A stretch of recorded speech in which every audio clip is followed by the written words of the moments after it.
Duncan Paia'aua will relish the chance to go head-to-head with Reds mentor Quade Cooper if he is handed the playmaking reins for the Wallabies against the Barbarians in Sydney on Saturday. Paia'aua is familiar with Cooper, having played outside him for much of the Super Rugby season, and was expecting a little bit of psychological warfare as the game approached. "I think as we go closer I think you'll start to get a few texts from him, trying to get into my head, but it'll be fun," he told the Australian Rugby Union's official website.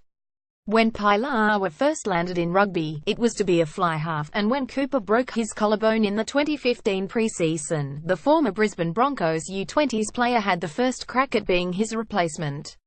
The 22-year-old suffered a concussion in that game and never really regained momentum in his debut year. This season has been the best in his time at the Reds, stamping himself as a 12 for both the Reds and Queensland country, with the return of Cooper and the emergence of Hamish Stewart adding more specialist 10s to the list. He has been touted as a potential fly-half option for the Wallabies this weekend, with Bernard Foley being rested, along with other 10 possibilities in Kurtley Beale and Reece Hodge.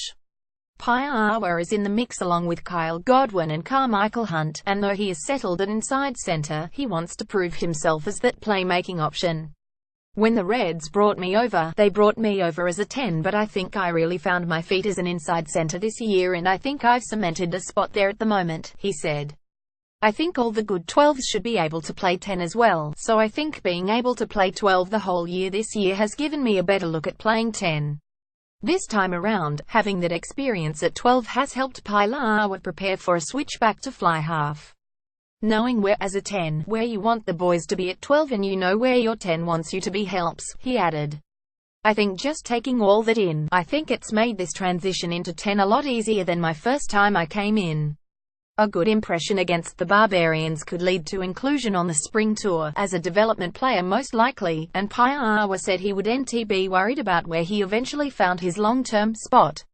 "Obviously anyone would play anywhere for the Wallabies," he said. "I think as a player I'd prefer to play 12, but if they need me at 10, 12, 15 whatever, I'll play wherever the coach needs me."